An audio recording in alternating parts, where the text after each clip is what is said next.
Coucou! Alors aujourd'hui, j'ai vu une vidéo que j'avais envie de regarder. En fait, c'est un coach sportif américain qui va manger un burger, un Big Mac par jour pendant 30 jours parce que en fait, il constate, d'après ce que j'ai compris, que les personnes qui l'accompagnent stressent et culpabilisent énormément quand ils mangent, euh, quand ils sortent de leur cadre alimentaire.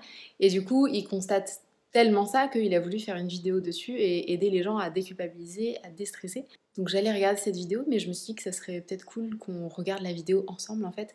Donc je pense que ça sera pas exactement le même format que d'habitude, parce que l'idée c'est pas de faire une analyse complète de cette personne-là. Et mon but c'est pas de décrypter tous les faux pas qu'il va dire, parce que je pense qu'il va dire plein de trucs qui sont dans la diet culture, mais je trouvais l'initiative intéressante, donc je voulais vous emmener avec moi dans mon visionnage de cette vidéo. Donc voilà, c'est parti, on va regarder ça ensemble.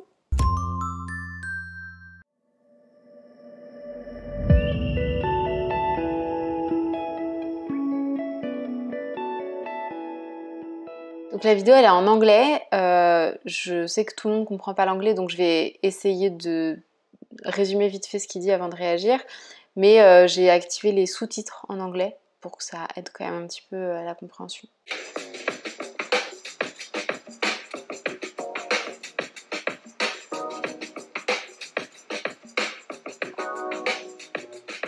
What's going on? All right, it is day one of one Big Mac a day every day for 30 days. I just want to clarify some things. So that's me, and I'm Jordan.Et. Now, in the clip that we're watching, I was explaining in my Instagram why in the hell I'm about to start eating one Big Mac a day every single day for 30 days straight. Now, I had an idea what would happen just based on understanding nutrition and science and weight fluctuations and all that stuff, but I didn't know. I was going to do the experiment, which is why I tracked every single day, documented every single Big Mac, and that's what I'm about to share with you. But before we get into the rest of the video, I want to explain to you why I did this. So there's no confusion. No one is like, oh my God, he's promoting McDonald's. McDonald's didn't pay me. I'm not promoting that you eat McDonald's every day. I want to make this very clear. I am not telling you Big Macs are healthy. I am not telling you to eat Big Macs every day, or even every week, or even at all. If you don't want to eat Big Macs, don't eat Big Macs. The purpose of me doing this challenge is to show you that you can have your favorite foods in moderation and still live an overall healthy lifestyle while making progress towards your goals. So, for example, you can go to your daughter's birthday party and have a slice of pizza without getting food anxiety. Or so you can go to your nephew's graduation ceremony and have a slice of cake or a beer and enjoy it without trying to make up for the damage that you did. Or so you can have an ice cream cone with your boyfriend or girlfriend or husband or wife or whoever. Maybe even just yourself. You just want to have an ice cream cone, for fuck's sake. Just so you can enjoy it and not feel guilty or shame or anxiety just for having a treat now and then. That's why I did this 30-day challenge. That's why I ate a Big Mac every day for 30 days. And that's why I'm about to go into the rest of this video to show you that you can enjoy your favorite foods in moderation with no guilt, no shame, no anxiety. That's why I did this. Donc ouais, là dans cette vidéo, je vais pas du tout relever tous les tics de langage un peu que j'aurais relevé normalement, parce que là, cette notion de se faire plaisir de temps en temps, c'est quelque chose qu'on peut questionner. Mais en fait, là, je trouve que l'initiative, elle est intéressante parce que j'ai l'impression qu'il essaye vraiment de normaliser en fait juste les prises alimentaires et le plaisir que tu prends à manger, les envies de glace que tu pourras avoir qui sont pas forcément planifiées dans ton régime alimentaire. Et c'est ça que j'ai bien aimé comme approche, le fait d'insister sur cette culpabilité, la honte, le stress de manger en fait, des choses qui sortent de notre alimentation saine en général. Can I get one Big Mac, please? I feel like this is the shortest one. Just a sandwich and a Diet Coke would be great. Small's perfect. That's it? Yep. I'll be 6 for pizza. Thank you so much. Alright, so it is officially day 1 of 30 of my one Big Mac a day, everyday challenge for 30 days. What I'm going to do is I'm going to save every receipt. Just to reiterate, the point of this challenge isn't to show you that McDonald's is healthy. That's not what I'm trying to prove.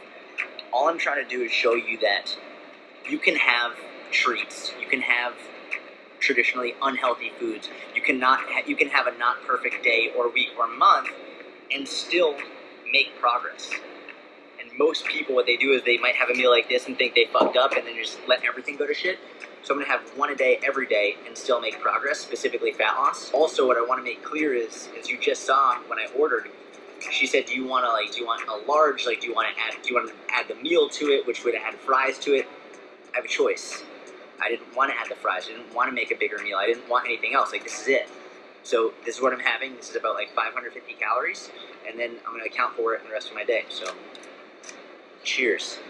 Now, I know there are going to be people in the...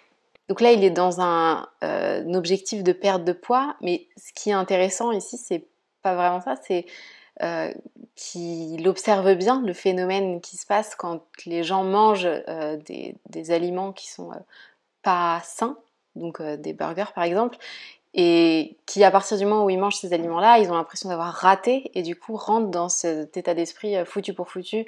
Je mange tout ce qu'il y a sur ma table et je prends même 2 sandwichs parce que je suis en train de craquer. Et là, je pense que ce qu'il veut montrer, c'est qu'on peut juste manger un burger parce qu'on a envie de manger un burger et retourner à sa vie là où on l'a laissé avant en fait, sans que ça crée derrière de la culpabilité, de la honte ou quoi que ce soit, que c'est juste de la nourriture en fait. I know there are going to be people in the comments who are like, oh, that's not even real food. That's disgusting. To be very honest with you, I fucking love Big Macs. I think they're delicious. So if you don't like them, good thing you're not eating it. They're fucking good. And just in the interest of full disclosure and being honest about everything, I feel like shit right now. I just had my first Big Mac in as long as I can remember. And it tasted great, but I have to go work out now, and I feel fucking awful.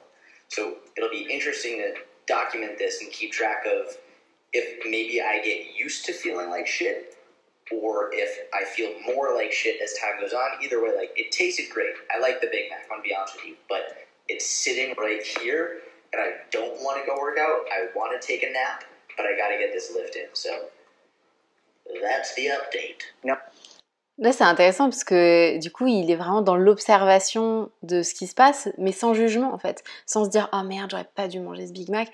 Non, il observe que effectivement, avant une séance de sport, manger un Big Mac, c'est pas le truc le plus satisfaisant du monde, c'est pas le truc le plus agréable d'un point de vue sensation physique. Et j'aime bien parce que pour le coup, c'est juste une information et il le prend vraiment tel quel. Now, I want to explain what I did for exercise over the 30-day challenge, because a lot of people started to say things like, oh my god, he's going to have to do hours of cardio to burn off all those Big Mac calories. And that's not what I did at all. And it's not what you have to do if you have a treat now and again. It's actually a really bad mindset to think that because you have a slice of pizza, you have to do hours of cardio to burn it off. It's not accurate. Here's what I did. For 30 days, I strength trained 3 times a week.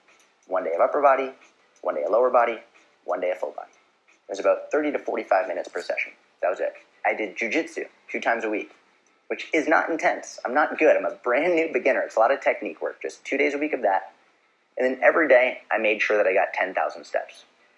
That's it. And it wasn't 10,000 steps to burn off the calories.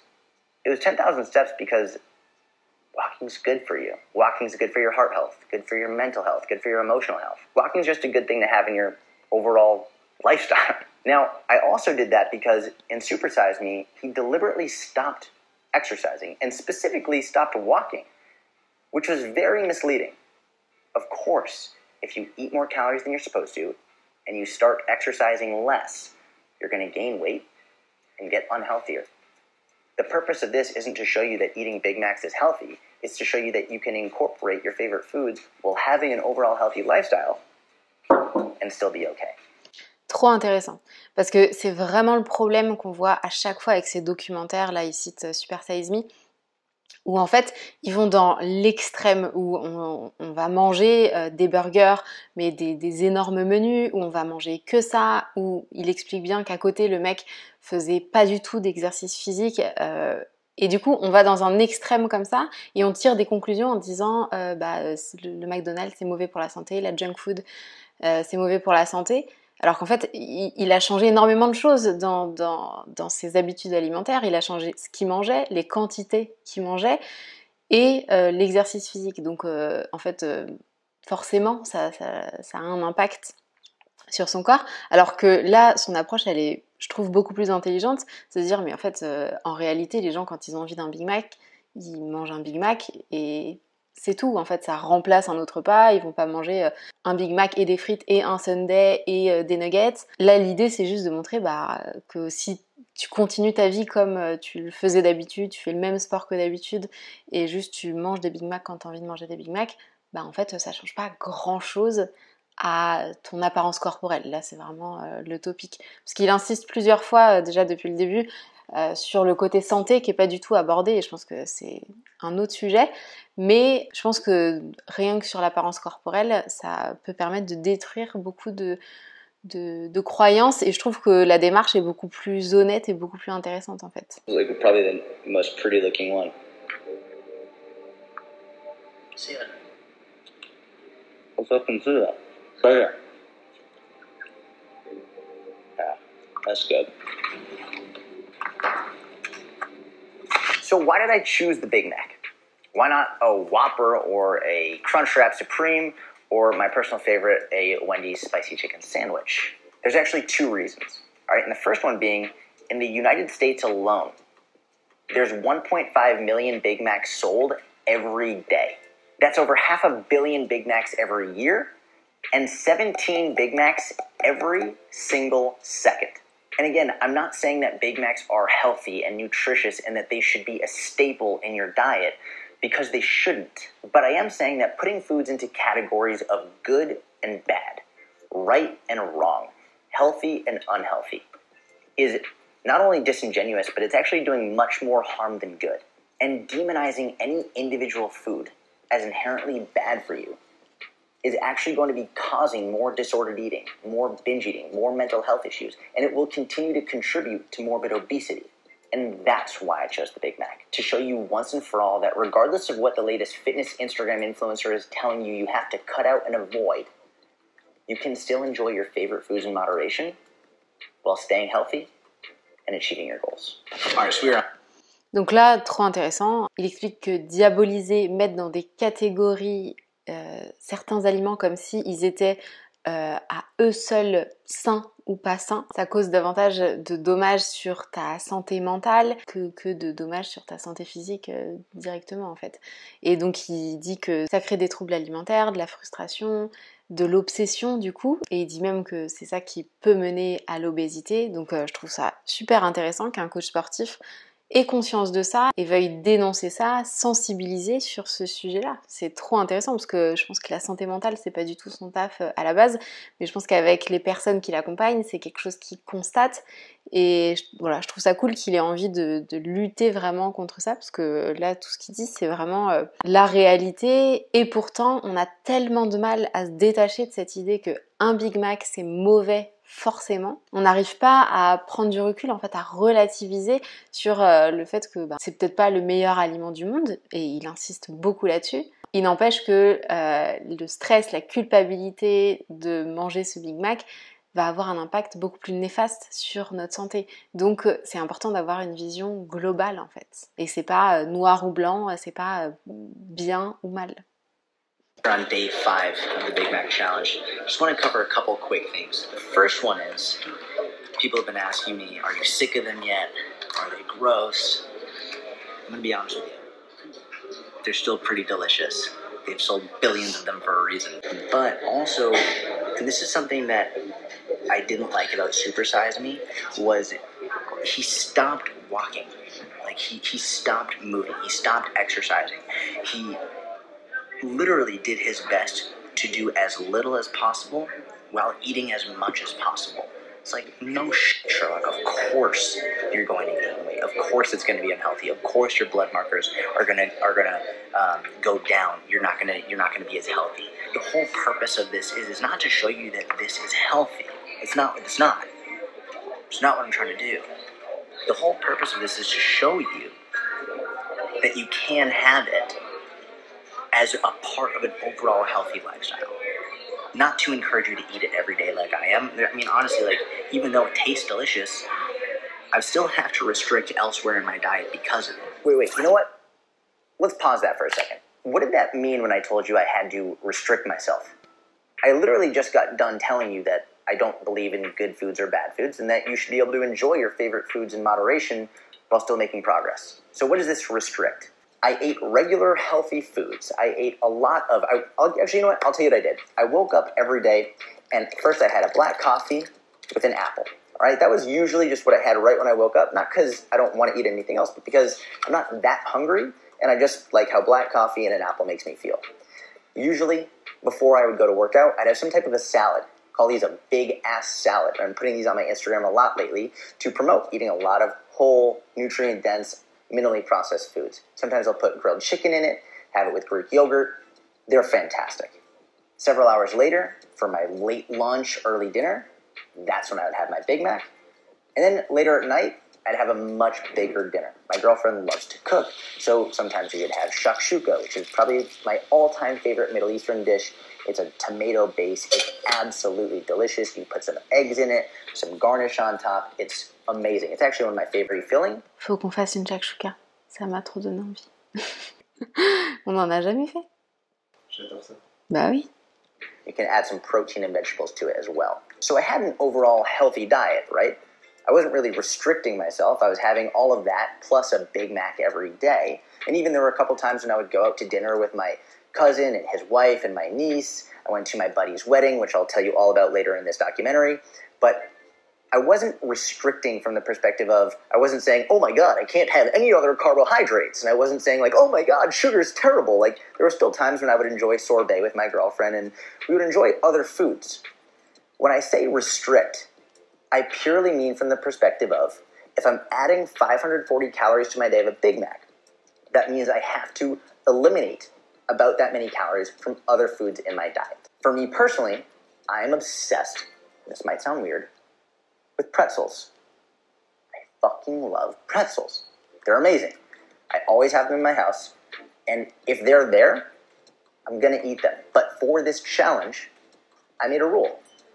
I'm gonna limit my pretzel intake because I know that if I go and have one, the whole box is gone. So pretzels for me, I had to restrict a little bit. Not because pretzels are bad, but because I was having an extra 540 calories of a Big Mac. The same goes for, I wasn't having as much sorbet as I normally have. Usually at night, my girlfriend and I, we like to watch Netflix or House of Cards or do something and enjoy sorbet with it.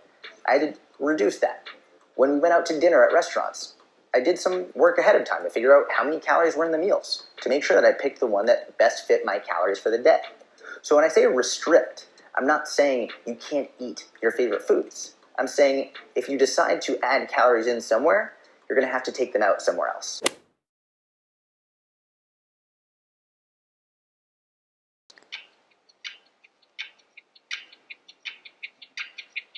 It is Big Mac Challenge, day 10. People are starting to freak out on Instagram. It's very, very cool to see. I've lost weight. They're still delicious. There's going to put that out there. I think one of the interesting parts from a behavioral perspective, when I first started doing this, probably for the first 5 days, 3 to 5 days, most of the messages I got were from people saying, oh, that's so gross, it's disgusting, I could never do that. And now, the vast majority of messages, as you can see, like either on my Instagram story, maybe we'll put them up in this video, are, oh my God, this is amazing. And it's a lot of them from people who first said, oh, that's disgusting, and they're like, oh my God, that's amazing, I never knew this was possible. So it's interesting to see how people's perspective can change. And again, the whole purpose of this isn't for me to say that this is a healthy, nutritious... C'est trop intéressant ce qu'il dit. Parce qu'en gros, il dit qu'au début de son expérience, les 5 premiers jours, les gens disaient « Ah, mais c'est dégueulasse ce que tu manges ». Et il mettait ça sur le compte de la santé. Il disait « C'est pas du tout sain, ça va pas te faire ça ». Et dès qu'il a commencé à montrer qu'il a perdu du poids, même si c'était pas beaucoup, au bout d'une semaine, les gens ont commencé à changer de discours et à dire « Ouah, attends, c'est un truc de ouf, je m'attendais pas à ça, putain, c'est une révélation ».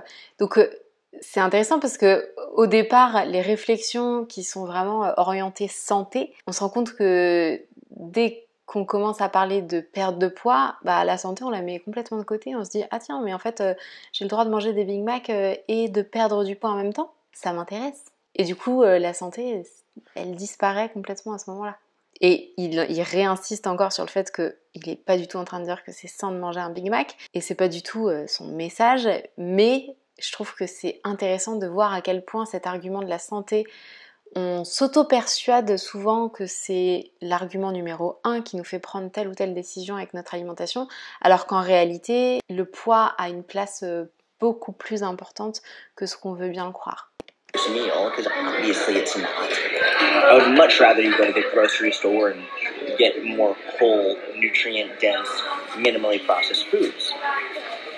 Of course. Just to quickly add on to that point, a lot of people make nutrition out to be very black and white, right? You're either eating McDonald's all the time or you're going 100% vegan. And it's not that simple. It's not that black and white. It doesn't have to be either or. You can have a little bit of both. Obviously, probably leaning more towards the whole, minimally processed, nutrient-dense foods. But that doesn't mean you can't have a little bit of here and there and still be healthy. And it's really important to remember that. And anybody who makes you think otherwise, they're being disingenuous. Also, don't skip. Ça veut dire quoi, disingenuous? Tu veux pas taper? Bonne question. Parce qu'il dit... Ça fait plusieurs fois qu'il le dit. Ouais, je comprends ce qu'il veut dire, mais j'aimerais bien savoir. Malhonnête. Ok. Pas sincère. Ok. Bah, trop intéressant parce que, encore une fois, moi je vois très bien dès que je parle de Nutella, d'aliments transformés, tout de suite on va rentrer dans un truc, dans une réflexion black and white en me disant que j'encourage les gens à manger plein de Nutella, alors qu'en fait non, c'est simplement que ça peut faire partie d'un régime alimentaire sain. En fait on a tendance à penser que avoir un aliment Tu vas dire aux gens que cette vidéo est sponsorisée par McDonald's? Oui. C'est important. Mais d'ailleurs, il le dit au début, il précise quand même, quoi, au cas où. Et de toute façon, on voit bien à quel point il insiste pendant toute la vidéo. Je suis pas en train de dire que le Big Mac est healthy, il sait très bien que tout le monde va dire ça.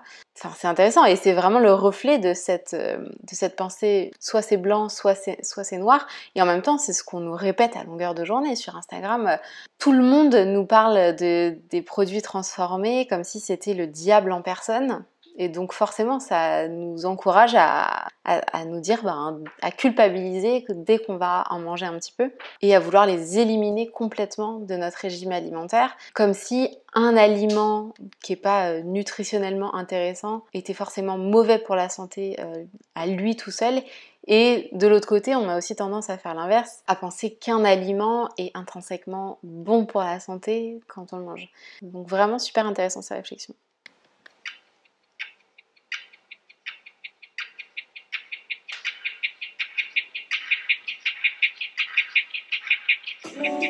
So up until this point in the challenge, everything was going great. I was losing weight. I was getting thousands, literally thousands of messages from people saying how much it was helping them, how much it was helping them develop a better relationship with food, how much it was inspiring them to just live a healthier lifestyle.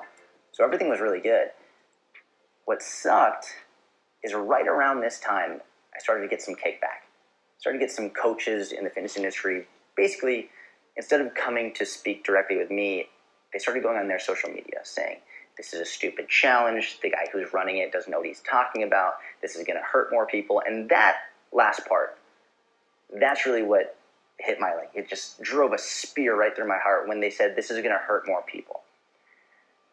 And it sucks because literally that's the exact opposite of what I want to do. So to hear someone say this is going to hurt more people and it helps, even when I'm getting thousands of messages from people saying it's helping them, it's still it's like a little like detonator in my brain that just explodes. Like, am I doing the right thing? Is this hurting people, right? So I actually reached out to several of the people who did this, and several of them got on the phone with me, and we spoke about it, and we ended up with great resolutions, and they turned out they hadn't actually looked into what I was doing. They had heard about the challenge, but they didn't really look into it. They didn't see what I was explaining. They didn't see that I wasn't recommending eating Big Macs every day. They just heard the surface level. And so we ended up coming out to a really good resolution, and Some of them even apologized, which was great. But the point that I really want to drive home here is... Je me reconnais légèrement dans ce qu'il décrit.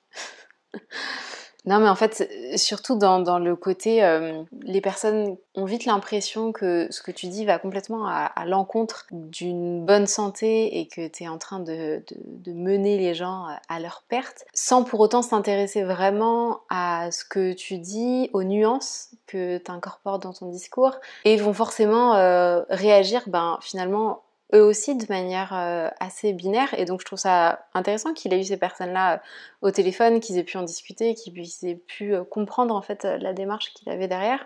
Mais je trouve ça dommage que du coup la réaction initiale que ces autres coachs sportifs ou sur la nutrition aient réagi au quart de tour en disant quoi, mais il encourage à manger des Big Mac. Parce que moi c'est un peu le sentiment que j'ai dès qu'on parle d'alimentation intuitive, c'est que les gens réagissent au quart de tour en disant ah mais t'encourages les gens à manger tout ce qu'ils veulent quand ils veulent, ça va forcément être n'importe quoi, et du coup prennent ça comme si c'était la réalité de ce que je disais, sans s'intéresser vraiment à ce que c'est l'alimentation intuitive, sans s'intéresser aux nuances, à la complexité du truc, alors qu'en fait je pense qu'on veut tous la même chose, que les gens soient en meilleure santé de manière générale. Et du coup, je trouve ça dommage de pas essayer de comprendre davantage quelle est la démarche derrière. Surtout que, comme il dit, il y a un gros paradoxe entre ce que ces professionnels-là rapportent et la réalité des messages que tu reçois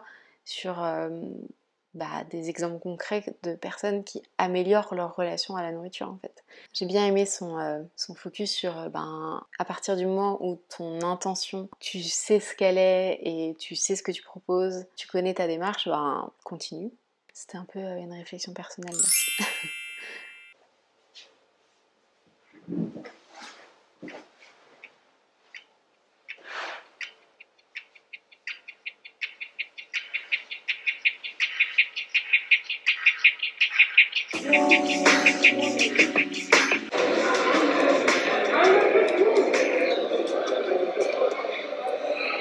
That's fucking good.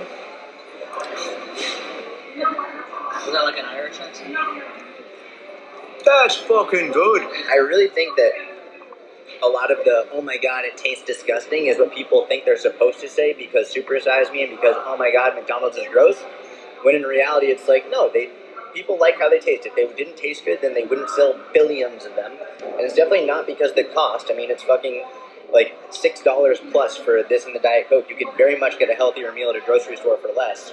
It's like, they taste good. Whether or not they're good for you over the long term, obviously, that's a completely different discussion. But I think it's like, people almost feel bad for admitting that they like the taste of a Big Mac. It's like, relax. You have a Big Mac every once in a while. It's not the end of the world. Just get back on track. Catching fire everywhere. Yeah. It's basically the whole thing that I want to accomplish is to show people that one bad meal or even a week of bad meals or whatever, it's not going to ruin your progress. Yeah. Because consistently, the one driving factor that causes people to stop making progress is the idea that they've failed. The idea that because they had one bad meal, because they ate something off track, because they went over their calories, oh, I screwed up, I might as well just keep screwing up. And I think a lot of that is driven from the underlying perspective that there are good foods and bad foods. And one of, I think, the most famous or infamous, however you want to look at it, videos and documentaries that drove that home was Super Size Me. Mm-hmm. This idea that McDonald's is all bad.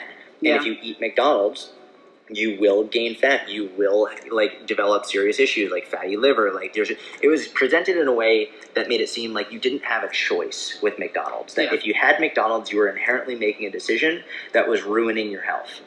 And that's just not accurate. No, it's not. And it's one thing to write about it. It's another thing to do it and show people. And I think it's where a lot of fitness professionals, they make a mistake. They just talk about it as though people should believe them. It's don't believe me. Don't believe me. You should absolutely question what I'm saying. You should try other methods. But the best way for me to show you that this is accurate is to actually do it myself and prove it to you. It's so interesting to me because it's that's the side of fitness that I think we're not paying enough attention to, is the mental side. Yeah. where it's like mental progress matters too. Oh. It's not just about physical progress, and usually, in my opinion, the more mental progress you make, the more physical progress you'll make. Any physical progress made without mental progress stacked on top of it, as the base of it, is going to be short term, because it's being done from the perspective of usually quick physical changes without a deeper understanding of why things are going on and how to make them last long term. So you can do both at the same time, but if you're going for physical first over mental, you're screwing yourself over. Trop intéressant. En gros, il explique que ce qui manque chez les coachs sportifs, c'est tout l'aspect santé mentale, ou en tout cas tout l'aspect mental derrière cette démarche d'avoir des repas équilibrés, de faire plus de sport. Et en gros, il dit que si ton objectif est uniquement physique ou en priorité physique, bah en fait, ça va forcément être une démarche court terme, parce qu'en fait ça va t'encourager à être dans une mentalité j'ai réussi, j'ai raté, à une mentalité c'est bien, c'est mal, ça marche pas, en fonction des résultats qui sont visibles ou non.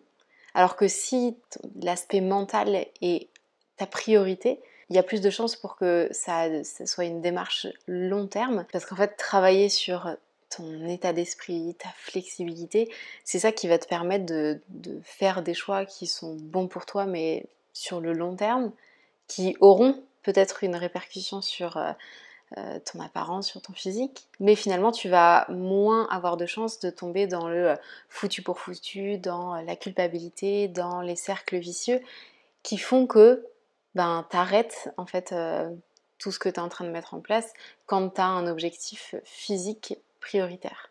Et on le voit très souvent, par exemple, quand tu veux perdre du poids, tu mets en place des trucs dans ton alimentation, dans ta routine sportive, et dès qu'il y a un truc qui ralentit un petit peu, dès que tu arrives à moins perdre de poids, que tu arrives à moins bien manger, en fait, t'arrêtes tout complètement. Et du coup, effectivement, ça se transforme en démarche très court terme. Alors que si tu fais les choses pour améliorer ton état d'esprit, ta santé mentale, en fait, une semaine sans sport, une semaine sans manger très équilibré, c'est pas ça qui va t'arrêter. Et clairement, on n'en parle pas du tout assez. Alors que je pense que tout le monde, tous les coachs sportifs veulent proposer des démarches sur le long terme. Et pourtant, il y en a très très peu qui mettent ça réellement au premier plan. Alors que quand on regarde si ça fonctionne ou pas, c'est assez clair.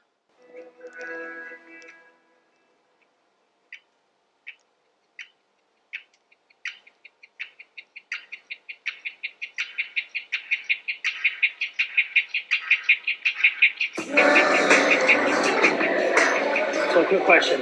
Why did you choose to get a Diet Coke instead of something else? So, first and foremost, I drink Diet Coke. But what I realized about like 2 or 3 days in, a lot of people still think that Diet Coke is going to make you fat. Now, I'm not saying drink Diet Coke instead of water at all. I still think the majority of your fluid intake should come from water. But there's still people out there who say things like, oh, your body is going to think that the fake sugar is real sugar, and so then it's going to actually believe that there are calories, and then therefore you get fat from drinking Diet Coke. So in addition to showing you that you can have some of your favorite foods, even if they're traditionally unhealthy or unclean, I also want to show you that Diet Coke's not going to make you fat either, all right? If something says it has 0 calories, you can treat it like it has 0 calories. It doesn't mean just because it has 0 calories it's healthy for you. That's an important distinction. It doesn't mean just because it has 0 calories that it should make up the majority of your diet. I still think water is the better choice. But the whole purpose of this challenge is not to say eat McDonald's day in and day out. It's not to say drink Diet Coke day in, day out. The point is to show you that if and when you do have it, it didn't ruin all of your progress. You're not messing up. Your diet isn't ruined. You're still okay, as long as you get right back on track.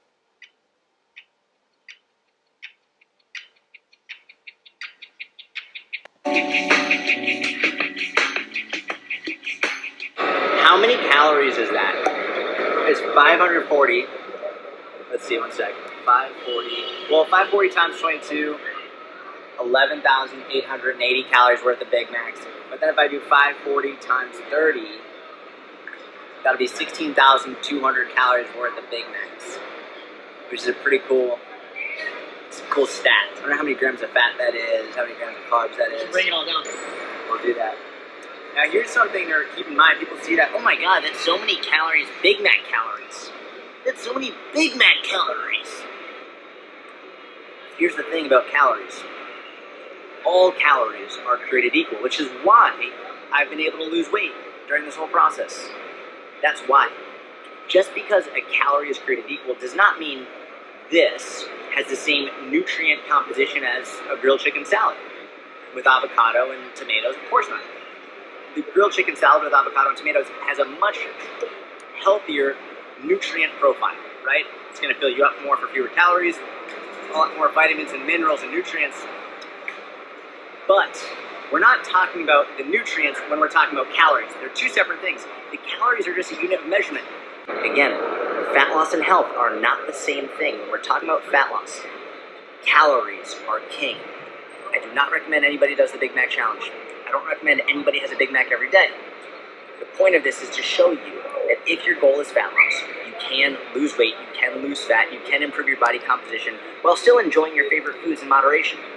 Because remember, eating a Big Mac every day is me doing something extreme in order to prove a simple point. Just because I'm eating this every day doesn't mean that's what I want you to do. It means that when you go out for your daughter's birthday and have a couple slices of pizza, you don't have to feel guilty. It means that when you go to Thanksgiving dinner and you have a slice of pie and maybe some ice cream on top of it, you don't have to feel guilty. It means that you can enjoy your favorite foods in moderation without feeling guilty, without feeling like you fucked up. That's what this challenge is about. That's what I want to help you with. And that's why I'm fucking eating this many 16,000 calories worth of Big Macs for 30 days straight to get that point across to you no matter what the fuck anybody else is saying online. C'est très intéressant parce que en fait c'est vrai que bien souvent on mélange la perte de poids et la santé comme si atteindre un objectif de perte de poids c'était forcément atteindre une meilleure santé et comme si manger pour être en meilleure santé allait forcément mener vers de la perte de poids. Alors qu'en fait c'est deux process complètement différents. Et là, il précise bien que pour la perte de poids, ce qui va compter, c'est les calories. Et du coup, son expérience, là, c'est de montrer que en fait, tu peux manger des Big Mac et perdre du poids. C'est pas la composition de ce que tu manges qui va te faire perdre du poids. Et c'est pour ça qu'il a poussé à l'extrême le challenge de manger un Big Mac pendant 3 semaines. Là où d'habitude, les gens ne mangent pas généralement un Big Mac tous les jours, mais juste, je sais pas, un Big Mac, 2 Big Mac par semaine.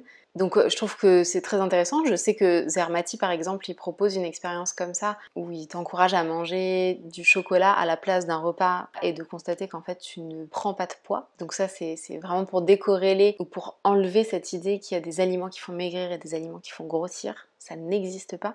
Et de l'autre côté, on a la santé, où là il explique qu'un Big Mac c'est pas l'aliment le plus nutritif du monde, mais en fait une bonne santé, qu'est-ce que ça veut dire ? Une bonne santé c'est beaucoup plus global, et du coup la nourriture peut intervenir à plusieurs niveaux dans cette santé.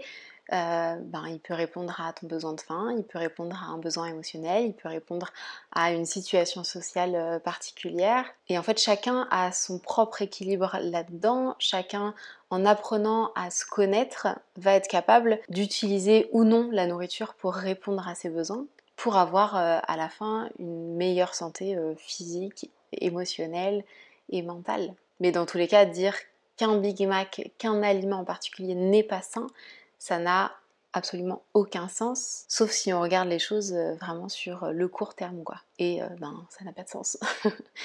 Et donc si on regarde les choses sur le long terme, au contraire, tous les aliments font partie d'une alimentation saine et sereine. Mais pour ça, c'est important de travailler sur cette flexibilité mentale, sortir de cette rigidité, de ce mode binaire, black and white, bon, mauvais.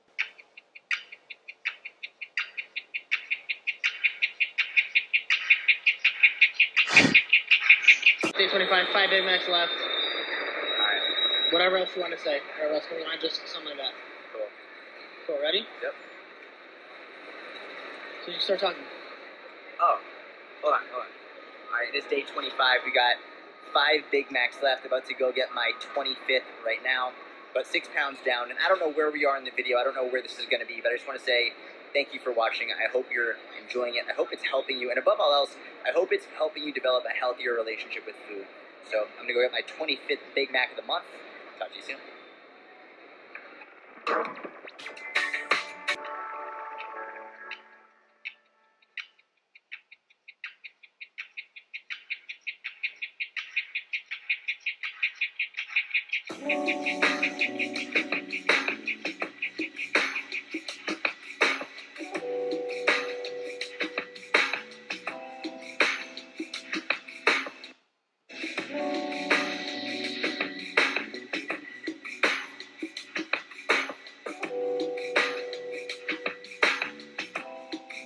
Two more days, two more Big Macs. In line to get my second last one right now. 6.4 pounds down. All of this to show you can't fuck this up. Just get back on track. Can I get a Big Mac, please? Just a sandwich, please. Almost getting a little nostalgic. Got this one, then one Big Mac left tomorrow.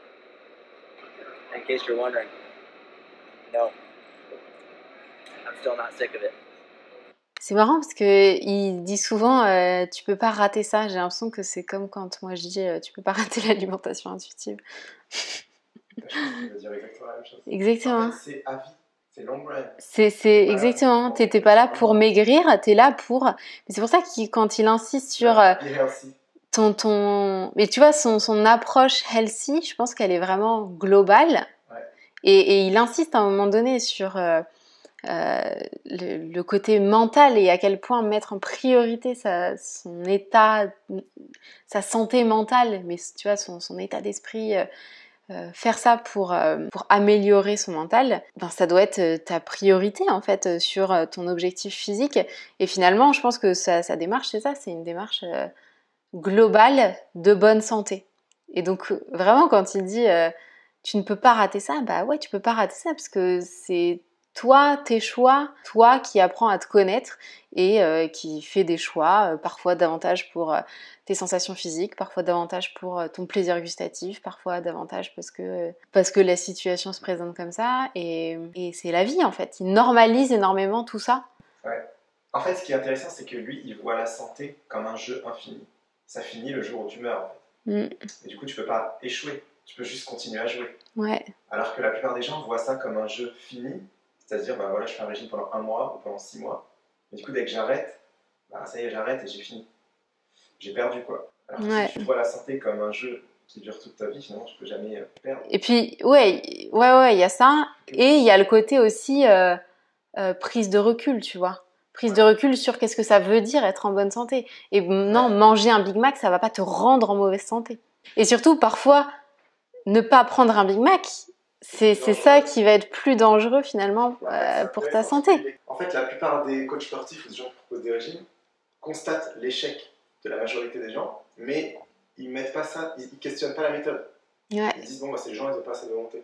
Et puis c'est intéressant parce qu'il est coach, il a vu des gens échouer, il se dit mais attends, pourquoi ils échouent?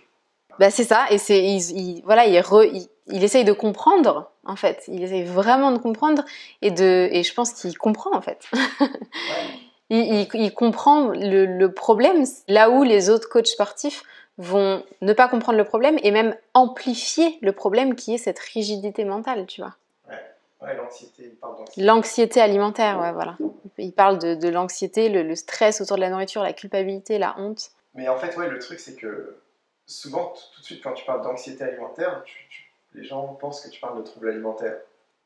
Mais il n'y a pas besoin d'avoir un trouble alimentaire pour avoir une énorme anxiété alimentaire. Ah bah oui, je pense que d'ailleurs, en fait, la plupart des gens ont une anxiété alimentaire et un rapport compliqué à la nourriture avec de la culpabilité, avec de la honte, mais non pas un trouble alimentaire. Mais en fait, c'est déjà pas normal d'avoir une anxiété alimentaire. Ça peut déjà te causer du mal, en fait, ou en tout cas de la souffrance. Et c'est vrai que c'est très intéressant de pointer ce truc-là, parce que souvent, moi je parle de relation à la nourriture et on a l'impression que je parle que de troubles alimentaires, alors qu'en fait, pas du tout. Je parle justement de cette anxiété alimentaire, de ce rapport compliqué qu'on a à la nourriture, qui nous fait souffrir, qui nous fait être obsédés, où on culpabilise, où on a honte. Et qui au final nous fait manger encore plus de junk food. Ouais, exactement. Ça, c'est un truc que les gens n'arrivent pas à comprendre. Ils ont l'impression que, comme tu dis aux gens de manger des Big Mac, Du coup, ils vont manger plus de Big Mac. Alors que pas du tout. Alors que c'est complètement l'inverse. Bah, pas du tout. Il suffit de se rendre compte qu'une compulsion alimentaire, et voilà, t'as mangé plus de sucre qu'une personne qui n'a pas de compulsion alimentaire. Mais c'est ça qui est intéressant, c'est que je pense que lui, il a vraiment vu ce truc-là, tu vois. Ouais. Il a vraiment vu ce truc-là de... en fait, je vois bien que les gens, en mettant complètement de côté tous ces aliments parce qu'ils sont pas bons pour la santé, en fait, ils en mangent plus. Donc, est-ce que ça fonctionne vraiment de faire ça ?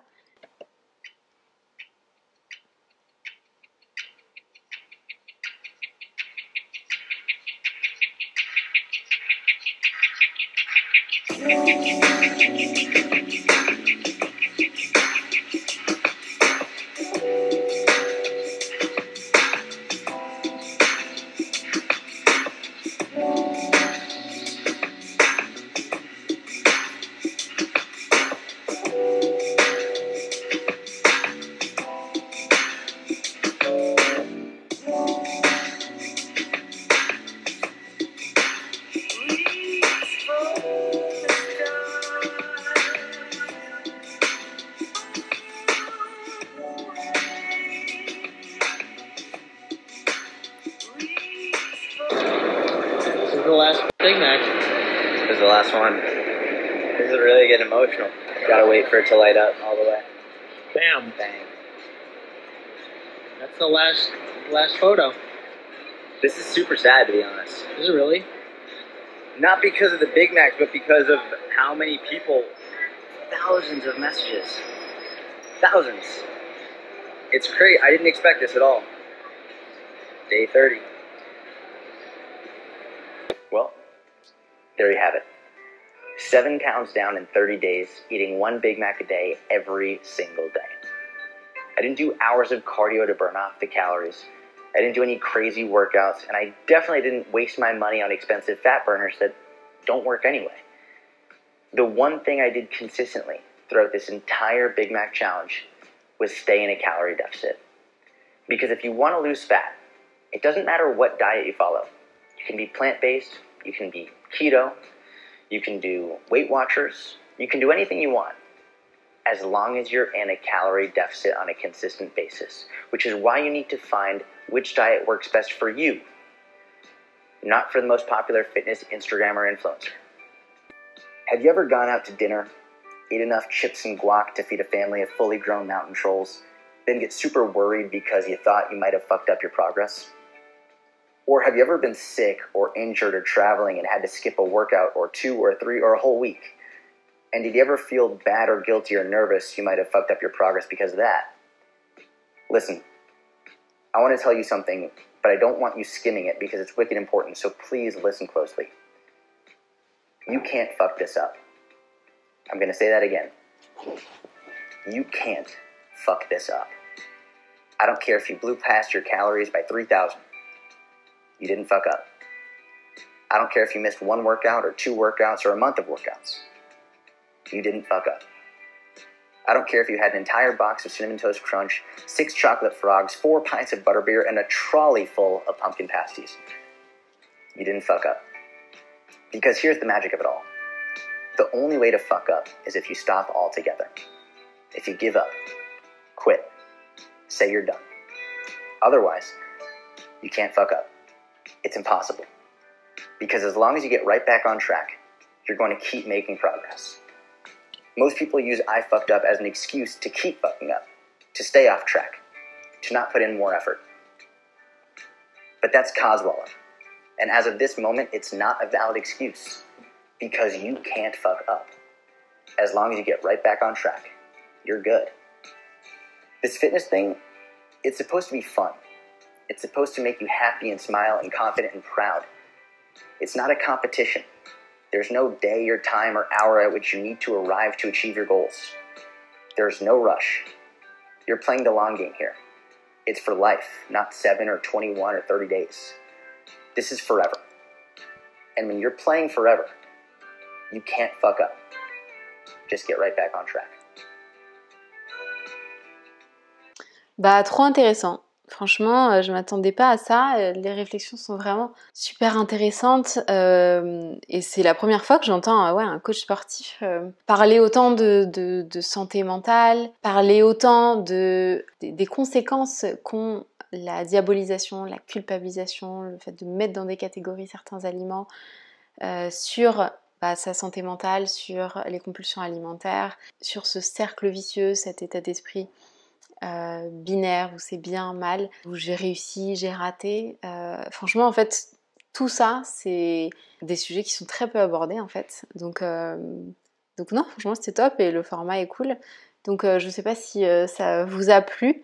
Bah, n'hésitez pas à me dire en commentaire si vous voulez qu'on refasse ce genre de vidéo. Je sais pas si il y en a d'autres aussi intéressantes, mais en tout cas, moi, ça m'a bien plu. Donc n'hésitez pas à liker cette vidéo. Et bah, je vous dis à très vite.